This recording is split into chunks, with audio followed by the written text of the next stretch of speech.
makes most women start a business? Is it passion, money, or freedom? Welcome to Female Founders, the podcast that takes you behind the scene with women who are founders and CEOs to help you start and scale a successful business of your own. I am your host, Nagelia de Ravin. Hello everyone, welcome to another episode of Female Founders. Today I will be speaking with Lauren Jones, founder and CEO of Leap Consultant Solutions. Lauren is a staffing industry powerhouse, workforce technology whiz, and change management mastermind. She is a female leader, champion, and professional storyteller. Throughout the conversation, you'll discover the motivations behind Lauren's creation of Leap and her passion for the staffing industry. Join me as I dive into Lauren's journey as an entrepreneur, her passion for women's leadership, and her commitment to giving back to the community.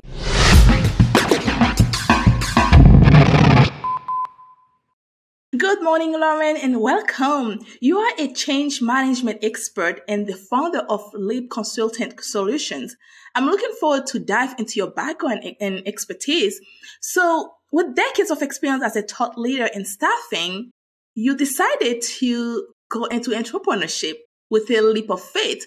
Why did you make that switch? Yeah, I had been in corporate America for the better part of 22 years, and I ended up being an early casualty of the pandemic, COVID-19. I was laid off early as the pandemic started, and I had a decision to make. I could either start the process of looking for traditional employment, or I could look at this as an opportunity. And I chose to look at being laid off as an opportunity to do my own. I had felt this burning in my belly for a couple of years to have a bigger voice in the industry. I saw areas of opportunity as far as change that weren't being addressed. And I thought, maybe I can do that. Maybe I can fill that need. And we've done pretty well for ourselves. I agree with that. So now, do you find it very hard to say, okay, I had a well-paying job. Yes, I got laid off. I can go look for a new one, but also I can get to entrepreneurship. Do you feel like it's kind of like I'm not going to have that well-paid money coming in? It's like I'm starting something. I don't even know if I'm going to make one penny out of this. Yeah. How was that feeling to say I'm going to do this when you know that money is not coming in anymore? Yeah, I often tell people, that my entire first year of entrepreneurship, I would wake up terrified and excited. Terrified that I wasn't bringing any income in, but excited that I was in control of my opportunity to make money. And I thought to myself, I think the most rational thought I had, because there's many that, when you take that type of risk, you have all sorts of irrational thoughts and imposter syndrome and all of that. But I thought to myself, I work so damn hard for other people. Why wouldn't I work that hard, if not harder for myself? And so that was kind of my, inner peace talk. You bust your tail for making other people money. And then when I was a salesperson, I would bust my tail to make money for me and my team and all of that. And I just knew that I was going to do everything in my power to make it work. And, we had our first year, I replaced my corporate income, signed my first $1 million deal, and then signed my first partnership. In our second year, we doubled revenue. We're coming into our third year now. And, we're poised to triple, our starting point. And, now we're 4 strong, and we continue to grow and be asked, to take on some major industry problems. So I know that we're here doing meaningful work. Exactly. I agree with you on that. And also that, like you said, when you work for this big corporation, you're not only making someone else rich. How much really are they giving you? If you really think about all the money this company is making, how much are you really making off of that? Like, seriously. Yeah. So you're making them rich. For some reason, the pocket is always full and your bank always seems to be a little bit emptier. So I don't know why. So I think that when you kind of make that switch, it's your life. It's the money exciting. yes, that journey, it's a lot more to learn. Somebody else, if you decided I'm going to do this, somebody's going to say, hey, why did you make that? Why did you do this? It's kind of like you get to learn, make the mistakes and learn from them, and then take what you learn and go pass it on to someone else. I think that's amazing. Yeah, I would definitely say I also have the title of CFO, but not your traditional CFO. It's like Chief Failure Officer, because we have learned so I learn every day from the things that we do wrong, or I know that, oh, we could do that better, we could tighten that up, or there's a way to deliver this experience that creates more connective tissue. Because change management, we have 3 pillars: build, change, adopt. So we help businesses, staffing and recruiting companies build their ecosystem, their technology ecosystem intelligently. We help them with the business process change management. So that's that whole area of expertise in change management. And then finally, the biggest piece of that is on the adoption side, because quite frankly, with as much software is being infused into the work tech world, it's hard to make heads or tails of it. A, B, you're making these companies are making these huge investments, and then there's really no accountability to ensure that there's ROI on those investments. And so our job is to help businesses really realize the return on the technology investment or digital transformation that they embark on. And I think that there continues, as we continue to see investment happening in this particular, technology world, even with cuts today, we're still seeing some positivity around,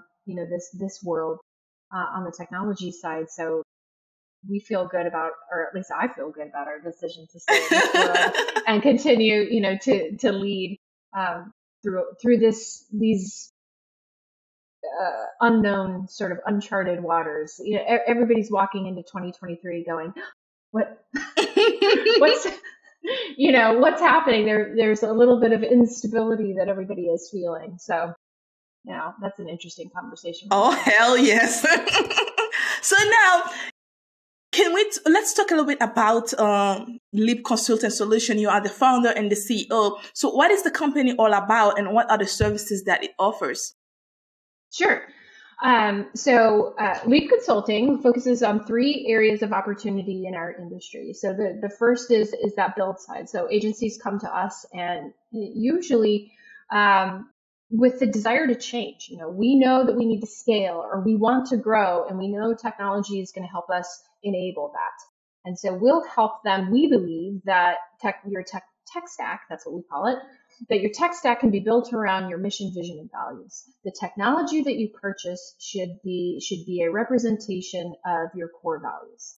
And a lot of people go, it's just technology. But it's important, the way it represents your brand. What if you buy a bot? How is that bot going to interact with potential clientele? And we want to make sure that, whatever vernacular it's using, it's a representation of your brand. And then whatever ATS or CRM you purchase should also represent your workflows to ensure that you're delivering the way that your business says that it delivers. And technology can be a representation of that. So we guide the agency buyers through the whole process, really looking at what are the core requirements of the business, and then making intelligent recommendations based on what the requirements of the business are. And we act as an agnostic partner. There are millions of ATSs and CRMs in this world, and we consider ourselves the Switzerland of all of it. And we are service partners to the primary ones. We're a service partner to Bullhorn and Aviante and Luxo and Tempworks. And so we work with all of the systems out there. And then we'll walk the agency through that business process change management. I'm a technologist at heart, but I'll tell you that I'm the first to say that technology is not always the answer. Sometimes it's reevaluating a process, reevaluating the way you do things. And that takes time, consideration, and sometimes it takes an outsider looking in to say, that's a crazy amount of complexity for one little process. We should probably think about cleaning that up and not, overcomplicating it by inserting technology. So we help with that whole business process change management. And then our final pillar or area of focus, both with software and agency, is we'll help with those bespoke training offerings. So people don't learn the way that they used to. First of all, our attention spans are significantly lower today. We used to be able to sit down for 30 minutes of concentrated learning time. Now we're down to about 7 to 10 minutes. So none of our learning videos are over 7 minutes. And that's, again, the way that people learn today. They go to YouTube and they're like, winged eyeliner, they go and they want to learn how to put on winged eyeliner, or, I wanted to learn how to clip my chicken's wings, right? So we go to YouTube and we enter in that little command and we just want a 2-minute video on how to do something. And because we learn very quickly today. And so I want to rethink the way that software agencies are putting content in front of consumers, because what we forget is that the people sitting in front of a desk or sitting or out in the field selling using a mobile device, they are also consumers, which means that same convenience that we enjoyed during the pandemic, meaning on demand, I get it when I want it, it's mobile, it's easy, I could talk to a bot and get it done. That same type of experience is now entered in the labor market and the job seeking market. We have to honor that. And that is inclusive of the way that people learn.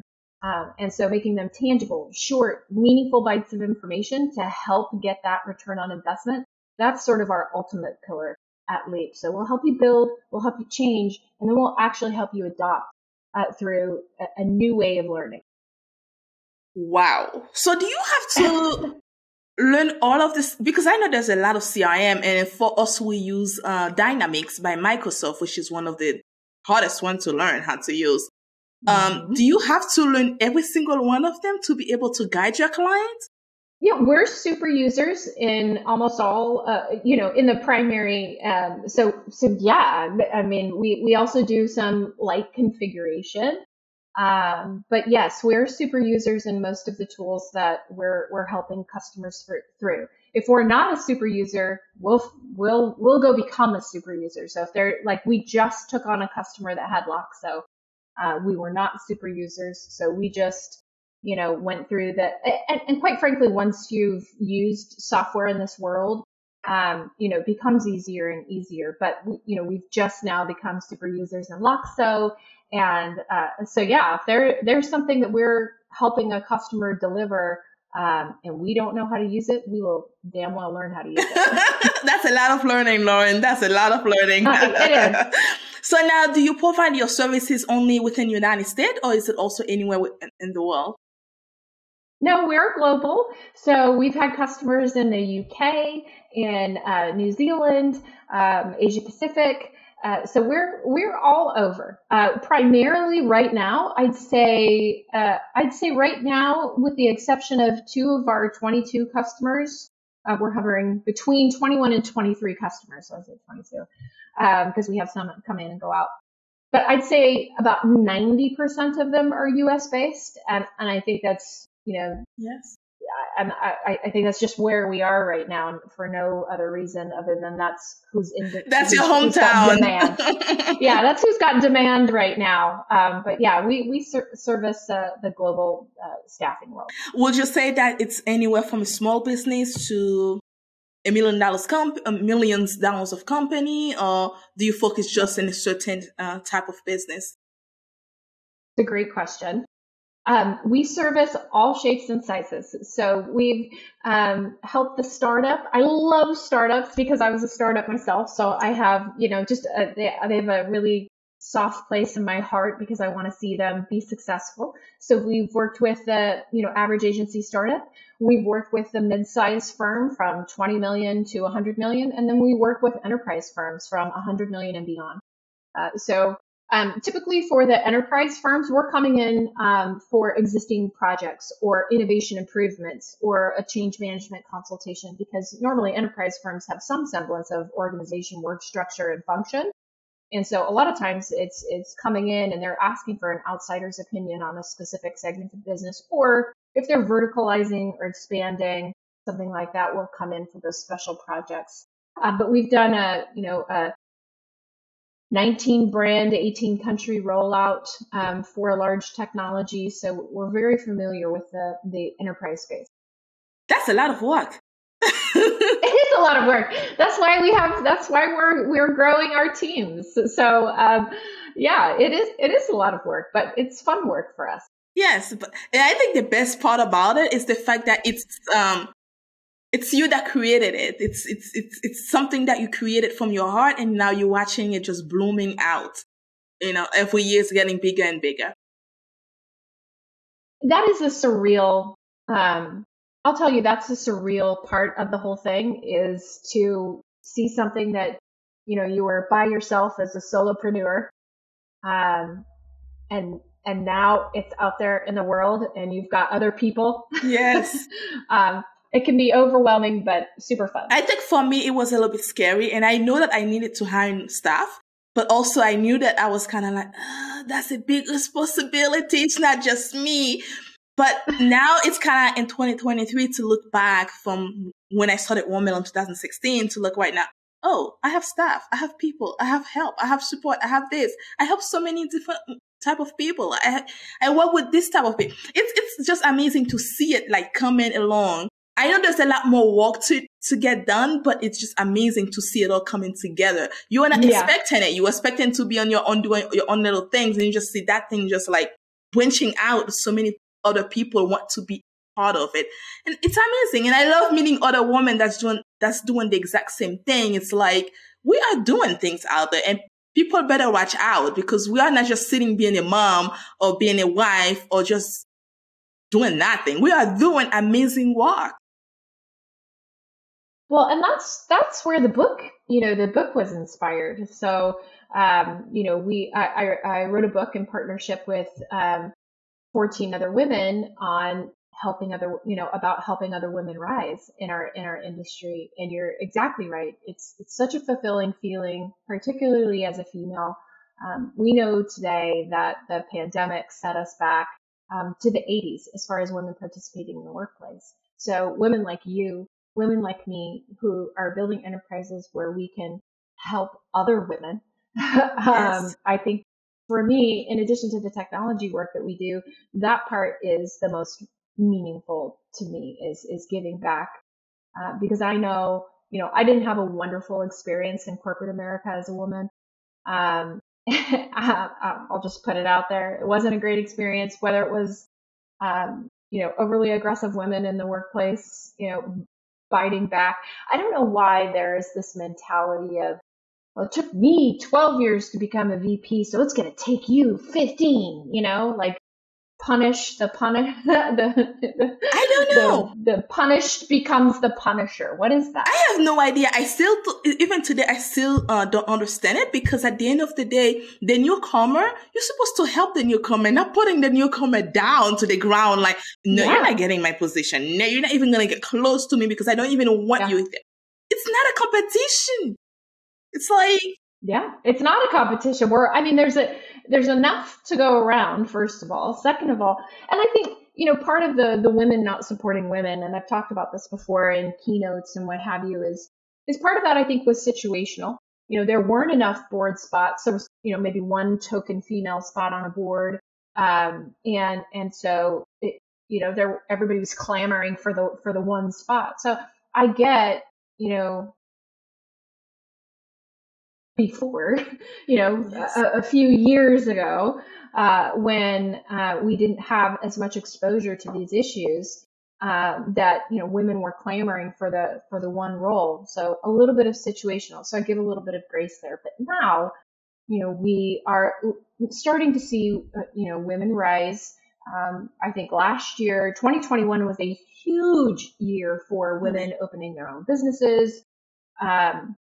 Which I think is amazing, but we still have not bridged the gap on pay equity. We still haven't bridged the gap with people of color in technology. We still haven't bridged the gap in women of color in executive leadership, and women in general in executive leadership. If you look at our industry, we have our stats run about 50% for women in middle management. Great. So we're helping women get to middle management. But once you get into the executive space, those numbers start to dwindle in the 20 percentile. And so I think we have a ton of work to do to continue to create allyship, with male executives and have them contribute to helping us rise. But the book was a meaningful part of a way for us to give back.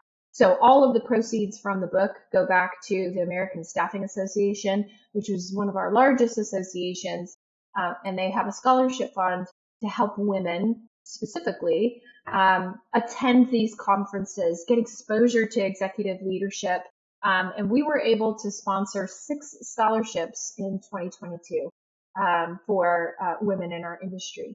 And it was pretty damn exciting. So the Lady Leaders Book Club has made some amazing inroads in our industry. I love it. And I think that too, all of the gaps that we have right now, I think we need to fix it, because at the end of the day, we are the one that stands say we want to be able to vote. We want to be able to sit in the table. We want to be able to do all these things. If we ask for them, now we have the opportunity, then we need to take all these opportunities and use it to help others with them. Let's say that you are in a top position, you are doing well. Help the one that's in the bottom help them to get somewhere better instead of you just pulling them down. So I think that all the issues, men is not going to hand it to us. We have to go out there and say, we want it, and use it when we get it. Yes, exactly. So now, you focus on mindful and responsible usage of technology in human capital industry. Can you throw some more light on this for me? Yeah, so the mindful adoption of technology is understanding that we are in a human capital industry, meaning the job seeking process is supposed to be human, and the job seeking process sucks today. You are essentially reaching out to strangers for acceptance. So you're saying, here's my piece of paper, sir, and looking for some vote of confidence and or acceptance in the job seeking process. And that can be a tiresome process, particularly because there's not a lot of responsiveness. People can get really, really frustrated. And so mindful implementation of technology is acknowledging that the job process needs to remain human. We need to be empathetic to the average job seeker, and mindful in the way that we apply technology to get them through that process and to a good opportunity. And so that's why we start with core values and mission and vision, because tell us how you want that person to feel, after having engaged with your brand. And then we can create, again, that meaningful experience to help them actually get to a job. There are some bad players out there. I've seen enterprise firms who have millions of candidates responding to them. And in some cases, we see roughly 30% of those candidates being contacted. Wow. And to me, that's not acceptable.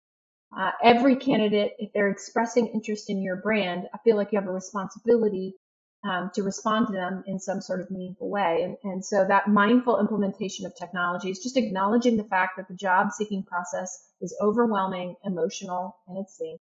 And so how do we leverage technology to make it better, to make it faster? We still need to act like humans at the end of the day. Yes. I'm okay if you're applying a bot, but your bot the whole point of a bot is conversion. The whole point of a bot is to convert that candidate and getting them to talking to a human as soon as possible.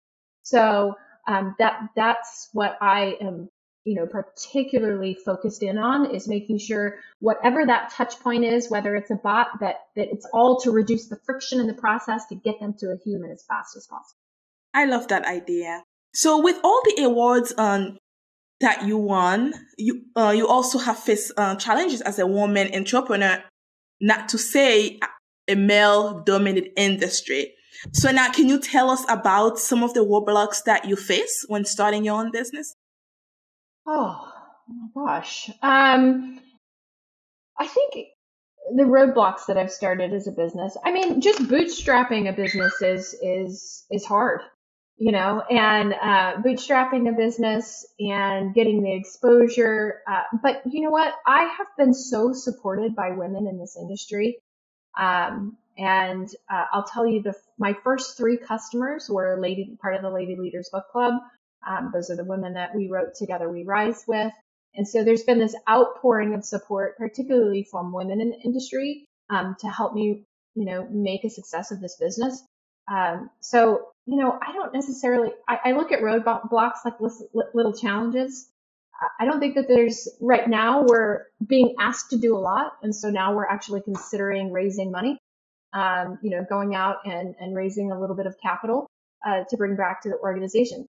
Therein lies, potentially where I have some roadblocks. I've never done it before. I'm not a proven performer. And so, I'm definitely at a disadvantage there.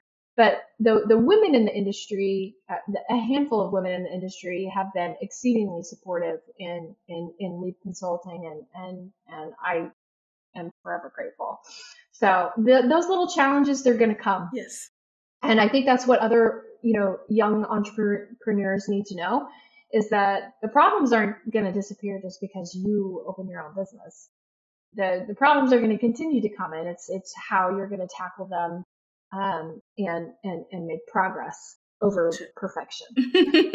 So now you wear multiple hats and serve diverse industries and individuals as well. What do you find the most fulfilling among all of this? Oh my goodness. I love seeing a customer we have a customer right now that's so excited for their go live. That should be the mentality that a business should have when they're transitioning to a new technology, is excitement. And it shouldn't be trepidation or fear or, oh my God, what are they doing to us? Or, it shouldn't be that. We need, with as fast as technology is moving, with the likes of ChatGPT and all of the AI that's entered into our world, if you don't have a mindset that change is good and technology can help enable me and create almost superpowers for me, you're missing the point. Oh my goodness, Lauren. So one of your major career highlights is receiving the ASA Care Award for helping connect veterans with work opportunity. How did that happen? Oh my goodness, that was quite some time ago. So the ASA Care Award is given to agencies or individuals who are doing a lot for nonprofits, etc. This particular award was for the work that we did with the military heroes. So we built a military heroes program, really working with large enterprises like PG&E to reevaluate how we are attracting veterans. And quite frankly, we're still not doing a great job. I mean, the average veteran, comes off of service and they're given a VMET, the verification of military experience and training, and then they're told to go on their merry way. And, transitioning to civilian life is harder than that. Looking at job descriptions and not having them aligned to your military occupational specialty can be overwhelming. So we helped large firms like a PG&E really go through all of their job descriptions and align them to military occupational specialties. So if a veteran was coming to that job site, they could search by their military occupational specialty and see where their skill set was transferable. And that's really what the work with the Volt Military Heroes was about, was helping employers understand that military education and training and how it translated to a civilian job description. And it was exceedingly meaningful work. And one of the brightest, points in my career was helping create that program, grow that program, This and is make it successful. amazing. Well, thank you. It was a pretty good, I won't lie, that was a pretty good minute. Yes, it was. So now women are still underrepresented in technology.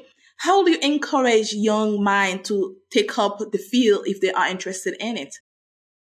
Oh my gosh. STEM. Yeah. Yeah. I think it's, I as a woman who speaks about this all of the time, young men are raised with the idea that they can be anything. We need to do the same thing for girls. Amen. And that means girls are good at math.